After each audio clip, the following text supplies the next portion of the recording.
Praise the lord. ఈరోజు మనము మూడు ముళ్ళ బంధం అనే అంశం గురించి దేవుడు మనతో మాట్లాడబోతున్నాడు. హల్లెలూయా. కుటుంబంలో స్త్రీ అంటే భార్య. ఒక శరీరానికి గుండె ఎంత అవసరమో అంత అవసరము కుటుంబంలోని స్త్రీ అనేది మనము నేర్చుకుందాము. ప్రతి కుటుంబంలో స్త్రీ ప్రధానమైన పాత్రను వహిస్తుంది. ఇంటిలో ఒక భార్యగా, ఒక తల్లిగా ఎంత ప్రాధాన్యత వహిస్తుందనేది మనందరికీ కూడా తెలుసు. ప్రసంగి గ్రంథము 4వ అధ్యాయము 12వ వచనం చదువుకుందాము. ఒంటరియగు ఒకని మీద మరి ఒకడు పడిన ఎడల ఇద్దరూ కూడి వాని నెదిరింపగలరు. 3 పేటల త్రాడు త్వరగా తెగిపోదు కదా. ఆమెన్. చూడండి, 3 పేటల తాడు అంటే ఒక భార్య, ఒక భర్త కలిసి ఐకమత్యం కలిగి దేవుని గురిగా పెట్టుకుని ఉండే ఒక స్త్రీ అనేది మనము తెలుసుకోవాలి. తనకు దేవుడిచ్చిన బాధ్యతలు క్రమం తప్పకుండా నిర్విరామముగా చేసుకుపోతూ ఉంటుంది ఈ స్త్రీ. ఒక పురుషునికి భార్య దొరకడము మేలు అనే వాక్యం ఉంది కదా, అది దేవుని యొద్ద నుండి వచ్చిన ఒక దానం అని మనం అనుకోవాలి. యవ్వన పురుషులు ఏమనుకుంటారంటే చాలా రోజుల నుంచి ప్రార్థన చేస్తూ ఉంటారు, మనసులో ప్రార్థన చేసుకుంటూ ఉంటారు. మంచి సుబుద్ధి గల భార్య నాకు దొరకాలి అని ప్రార్థన చేసుకుంటారు. భార్య అనేది ఒక అమోఘమైన పాత్ర. జ్ఞానవంతురాలు తన ఇల్లును కట్టును, మూఢురాలు తన ఇంటిని కూల్చుకుంటుంది అనే వాక్యం మనకు సామెతల గ్రంథంలో తెలియచేస్తుంది అన్నమాట. అంటే కట్టుటకు పడగొట్టుటకు ఆ స్త్రీ ఉంటుందని మనము తెలుసుకోవాలన్నమాట.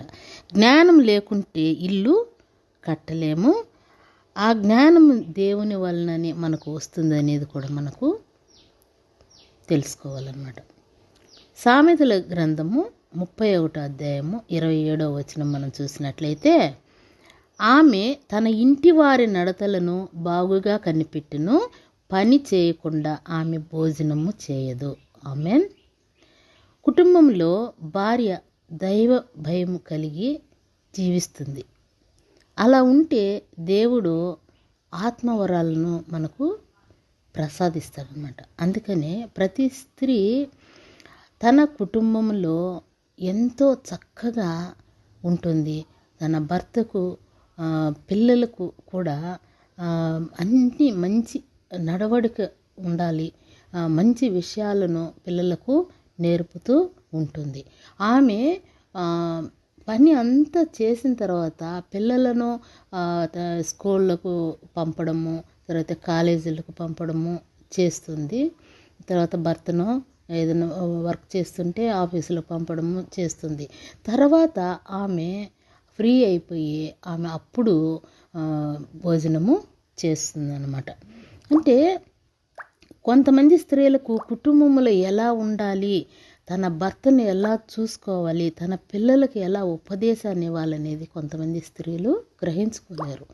కానీ దేవుని యందు భయభక్తులు కలిగిన స్త్రీలు ఇవన్నీ కూడా భర్తను చూసుకోవడము, పిల్లలను చూసుకోవడము, తర్వాత ఇంట్లో ముసలి వాళ్ళు, వృద్ధాప్యంలో ఉన్న వాళ్ళు ఉంటారు కదా, వాళ్ళని చూసుకోవడం ఒక బాధ్యత కలిగి జీవిస్తుంది అలాంటి స్త్రీ. కాబట్టి అలాంటి స్త్రీని గొప్పగా మనము పొగుడుకోవాలన్నమాట. భార్య ఎప్పుడు ఆత్మతో నింపబడి ఉంటుంది.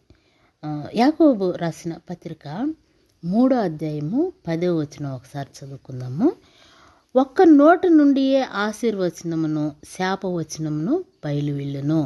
నా సహోదరులారా ఇలాగుండకూడదు అని దేవుని వాక్యం చెప్తుంది.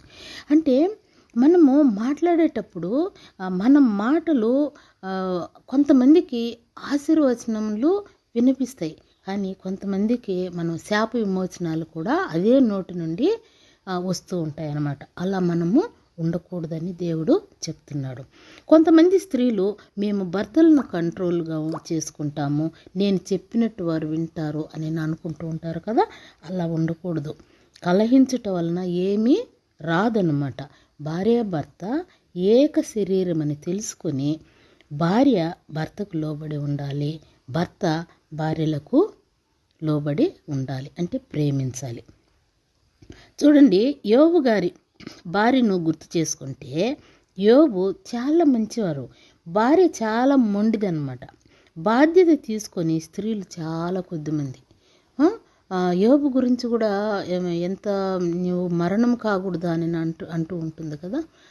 అంటే అక్కడ ఎలా ఉందంటే భర్త మీద ప్రేమ ఉంది. దేవుడు ఎంతగా భర్త ఎంతగానో దేవుణ్ణి ప్రార్థిస్తూ ఉంటాడు కదా. అలాంటి సమయంలో దేవుడు ఎందుకు ఇలాంటి జబ్బును ఇచ్చాడు, ఏమీ లేకుండా చేశాడో అని ఆమె ఎక్కువ బాధ ఉంటుందన్నమాట. అందుకని ఆమెను మరణం కాకూడదా అని అంటూ ఉంటుందన్నమాట.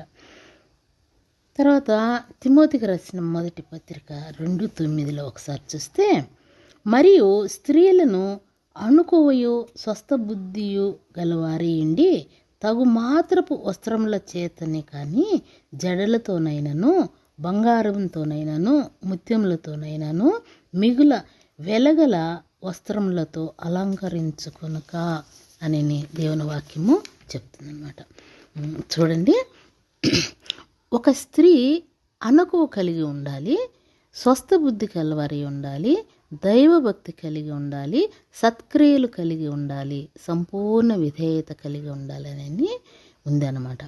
అంటే అదే దానిలోనే 15వ వచనంలో ఏముందంటే విశ్వాసము, ప్రేమ, పరిశుద్ధత యందు నిలకడగా ఉండాలని అక్కడ తెలియచేస్తుంది అన్నమాట.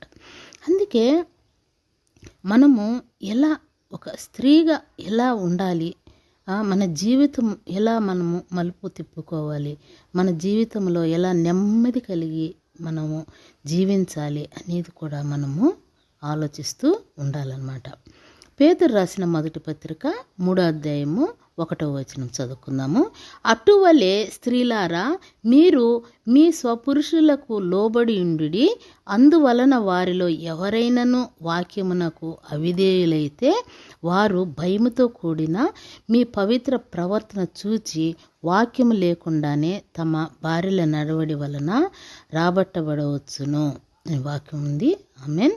స్త్రీలారా, మీరు పురుషులకు లోబడి ఉండాలి అనేది వాక్యములో ఇక్కడ తెలియపరుస్తుందన్నమాట. అందుకే ఇంకొక వాక్యం మనం చూస్తే సామెతల గ్రంథము 31:10 మనకు చక్కనైన వాక్యం ఉంటుంది. గుణవతి అయిన భార్య దొరుకుట అరుదు, అట్టిది ముత్యముల కంటే అమూల్యమైనది. ఆమెన్. గుణవతి అయిన భార్య దొరుకుట చాలా అరుదనమాట. అటువంటి భార్యను కోరుకోవడము ప్రతి పురుషుడు అనుకుంటూ ఉంటాడు. అలాంటి భార్యే నాకు కావాలని అనుకుంటూ ఉంటాడు అనమాట. ఈ సామెతల గ్రంథం 31:15 కూడా ఒక వాక్యం ఉంది. ఆమె చీకటితోనే లేచి తన ఇంటి వారికి భోజనము సిద్ధపరచును.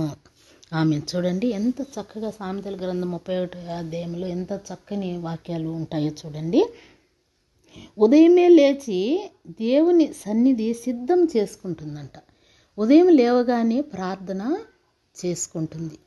తర్వాత మిగతా పనుల్లో ఆమె ప్రవేశిస్తుంది అన్నమాట. తర్వాత ఏ పనులైనా చేయడానికి ఆమె సిద్ధపడుతుంది. తన ఇంటి పని అంతా కూడా శ్రద్ధగా చేసుకుంటుంది. తన పిల్లలకు భర్తను చూసుకుంటూ ఉంటుంది అన్నమాట. అంతేకాకుండా పిల్లల ఆరోగ్యం కొరకు కూడా ఆమె ఆలోచిస్తుంది.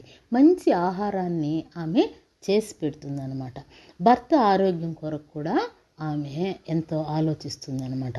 తర్వాత ఇంట్లో పెద్దవాళ్ళు ఉంటారు. పెద్దవాళ్ళు ఉంటే అత్తమామలు అనుకోండి, వాళ్ళు ఎంత ఆరోగ్యంగా మంచి ఆరోగ్యము పొందే ఆహారాన్ని వృద్ధులకు ఇవ్వాలన్నమాట.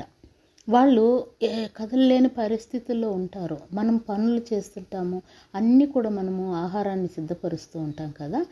వారికి మనం ఏమి కావాలని వాళ్ళ కోరికను తీర్చాలంట. వాళ్ళకి నీకు ఏం కావాలి, ఏమి తింటారు మీరు అని అడిగి ఆహారాన్ని వాళ్ళకు చేసి పెట్టాలంట. అప్పుడు అక్కడ కూడా ఒక బాధ్యత అత్తమామల వలన కూడా ఒక బాధ్యత కలిగి ఉంటుంది స్త్రీ. కాబట్టి అటువంటి కుటుంబము ఉంటే ప్రతి ఒక్క కుటుంబంలో ఇలాంటి స్త్రీ ఉంటే అనేక కుటుంబాలను దేవుడు దీవిస్తాడనమాట. కాబట్టి భార్య ఒక స్త్రీ కుటుంబంలో ఎలా ఉండాలి అనేది ఉదయకాల సమయం ముందు మనము దేవుడు మనతో మాట్లాడాడు. దేవునికి స్తోత్రము. ఆమేన్.